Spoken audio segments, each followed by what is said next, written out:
ৰাজ্য চৰকাৰ কৰ্মচাৰীসকলৰ বাবে জনাব বিচাৰিছোঁ পুনৰ 5টাকৈ গুৰুত্বপূৰ্ণ খবৰ য'ত ৰাজ্য চৰকাৰ কৰ্মচাৰীসকলৰ দৰমহা গ্ৰেড পে বৃদ্ধি সন্দৰ্ভত খবৰ আহিছে কেইবাখনো নটিফিকেশ্যন প্ৰকাশ হৈছে নতুন নতুন নিৰ্দেশনা আহিছে কৰ্মচাৰী শিক্ষক টিউটৰ অংগনবাড়ী সকলোৰে বাবে গুৰুত্বপূৰ্ণ খবৰ আছে সবিশেষ আপোনালোকক জনাব বিচাৰিছোঁ ভিডিঅ'টো প্ৰথমৰ পৰা শেষলৈকে চাই থাকিব জনাব বিচাৰিছোঁ প্ৰথমটো গুৰুত্বপূৰ্ণ খবৰ এবাৰ ৰাজ্যৰ টিউটৰসকলে গুৰুত্বপূৰ্ণ সিদ্ধান্ত গ্ৰহণ কৰিছে ৰাজ্যৰ 16,000 টিউটৰক শিক্ষকৰ মৰ্যাদা প্ৰদানৰ বাবে পুনৰ দাবী উত্থাপন কৰিছে আৰু এবাৰ 9 জুলাইত প্ৰাদেশিকৃত মধ্য ইংৰাজী নিম্ন প্ৰাথমিক শিক্ষক সন্থাৰ দিছপুৰ চলো কাৰ্যসূচী মাহজোৰা আন্দোলনৰ কাৰ্যসূচী ৰূপায়ণৰ হুংকাৰ দিছে শিক্ষকৰ মৰ্যাদা প্ৰাপ্তিৰ দাবীৰে পুনৰ আন্দোলনমুখী হৈছে সদৌ অসম প্ৰাদেশিকৃত মধ্য ইংৰাজী আৰু নিম্ন প্ৰাথমিক শিক্ষক টিউটৰ সন্থাই আৰু সন্থাটোৱে অহা 9 জুলাইত ৰূপায়ণ কৰিব দিছপুৰ চলো শীৰ্ষক প্ৰতিবাদী কাৰ্যসূচী আৰু এই কথা সদৰি কৰি সংস্থাৰ মুখ্য সম্পাদক ভুৱন শৰ্মাই কয় যে বিগত 2021 চনৰ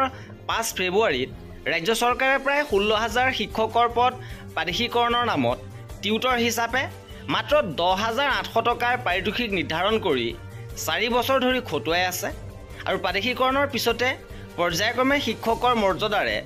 চৰকাৰী কৰ্মচাৰীৰ দৰে মান্যতা দিয়াৰ কথা উল্লেখ কৰি তদানীন্তন মুখ্যমন্ত্ৰী সৰ্বানন্দ সোণোৱালে সকলোকে একে আওতালৈ অনা হ'ব বুলি আশ্বস্ত কৰিছিল আৰু সেই সময়ৰ শিক্ষামন্ত্ৰীয়ে কৈছিল যে 2 বছৰ টিউটৰ হিচাপে কৰ্তব্য পালন কৰিব লাগিব তাৰ পিছতে শিক্ষকলৈ উন্নীতকৰণৰ ব্যৱস্থা থাকিব কিন্তু এতিয়ালৈকে সেয়া হৈ নুঠিল ইপিনে দ্বিতীয়টো গুৰুত্বপূৰ্ণ খবৰ আহিছে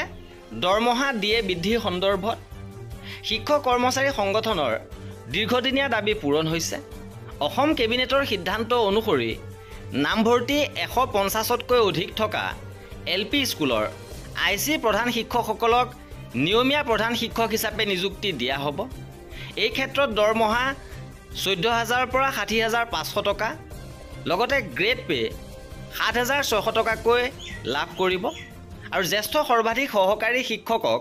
এই প্ৰধান শিক্ষক পদলৈ উন্নীত কৰা হ'ব আৰু কৰ্মচাৰী সংগঠনে দাবী কৰি আহিছিল যে প্ৰধান শিক্ষক নিযুক্তি দিব লাগে আৰু সেই দাবী এতিয়া পূৰণ হৈছে এইবাৰ জনাব বিচাৰিছোঁ আজিৰ তৃতীয়টো গুৰুত্বপূৰ্ণ খবৰ এই খবৰটো আহিছে পুনৰ শিক্ষাবৰ্ষ সলনি কৰাৰ সন্দৰ্ভত শিক্ষাবৰ্ষ পুনৰ সলনি কৰা হ'ব আৰু ইয়াৰ বাবে কমিটি গঠন কৰা হৈছে সমগ্ৰ বিষয়টো অধ্যয়নৰ বাবে উচ্চস্তৰীয় কমিটি গঠন হৈছে উচ্চস্তৰীয় কমিটিৰ অধ্যক্ষৰ দায়িত্বত অতিৰিক্ত সচিব কমিটিত থাকিব মাধ্যমিক শিক্ষা সঞ্চালক মমতা হোজাই কমিটিয়ে প্ৰথমে আলোচনাৰ বাবে বাছনি কৰিব 10জন শিক্ষাবিদসকলৰ সৈতে প্ৰথমে আলোচনা হ'ব দ্বিতীয় পৰ্যায়ত আলোচনা হ'ব ছাত্ৰ সংগঠনসমূহৰ সৈতে অভিভাৱকসকলৰ সৈতেও আলোচনাত মিলিত হ'ব এই উচ্চস্তৰীয় কমিটিখন আৰু আলোচনাৰ শেষত উচ্চস্তৰীয় কমিটিখনে দিব প্ৰতিবেদন আৰু প্ৰতিবেদনৰ ভিত্তিতে শিক্ষাবৰ্ষ সলনি কৰা হ'ব এইবাৰ জনাব বিচাৰিছোঁ আন এটা গুৰুত্বপূৰ্ণ খবৰ মাধ্যমিক শিক্ষা সঞ্চালকৰ গুৰুত্বপূৰ্ণ নিৰ্দেশনা 9 বজাৰ পূৰ্বে স্কুললৈ আহিব লাগিব শিক্ষা ক্ষেত্ৰত শিক্ষাগুৰুৱে দিব লাগিব অহা যোৱাৰ সঠিক তথ্য আৰু এতিয়াৰ পৰা স্নাতকোত্তৰ শিক্ষকে বাধ্যতামূলকভাৱে পাঠদান কৰিব লাগিব 9ম-10ম শ্ৰেণীত আৰু অশৈক্ষিক কৰ্মচাৰীয়ে 10 বজাৰ পূৰ্বে উপস্থিত হৈ বিয়লি 4:30 বজালৈকে বিদ্যালয়ত থাকিব লাগিব 25-26 বৰ্ষত কঠোৰভাৱে এই নিৰ্দেশনা বলবৎ হ'ব আৰু মাধ্যমিক শিক্ষা সঞ্চালকে এই 5টাকৈ গুৰুত্বপূৰ্ণ নিৰ্দেশনা দিছে ৰাজ্যৰ শিক্ষানুষ্ঠানসমূহলৈ ইপিনে অংগনবাড়ী কৰ্মীসকললৈ গুৰুত্বপূৰ্ণ খবৰ আহিছে এবাৰ অখিল ভাৰতীয় অংগনবাড়ী কৰ্মচাৰী মহাসভাই মাননীয় মন্ত্ৰী নীতিন গাডকাৰীলৈ পত্ৰ প্ৰেৰণ কৰিছে য'ত তেওঁলোকৰ যিহেতু কাৰ্যকাল এবাৰ 50 বছৰ অতিক্ৰম হ'ব সেয়েহে এক বিশেষ অনুষ্ঠান আয়োজন কৰা হ'ব আৰু য'ত তেওঁলোকে দাবী কৰিছে যে অংগনবাড়ী কৰ্মীসকলক নিয়মীয়া কৰ্মচাৰীৰ মৰ্যাদা দিব লাগে কাৰণ তেওঁলোকৰ কামৰ বোজা অধিক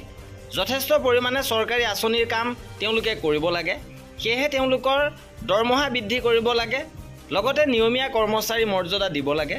আৰু এই আছিল আজিৰ ভিডিঅ'টোত কৰ্মচাৰী আৰু পেঞ্চনাৰৰ সকলো খবৰ পাই থাকিবৰ বাবে আমাৰ চেনেলটো ছাবস্ক্ৰাইব কৰি ৰাখিব। ভিডিঅ'টো শেষৰলৈকে চোৱাৰ বাবে বহুত ধন্যবাদ।